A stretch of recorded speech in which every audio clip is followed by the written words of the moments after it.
তো গাইস আমরা বেশি কথা না বলে গেমে চলে গেলাম। আর 1 মিনিট বাকি আছে 4টা বাজতে। দেখি নতুন গোল্ড রয়্যালে কি বান্ডিল দেয়। আমরা এটা বের করবো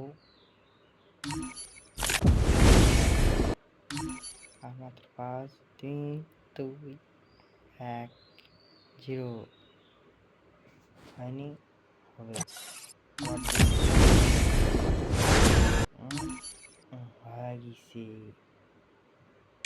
নিউ বান্ডিল। দেখি আমরা কয়েকজনে বের করতে পারি।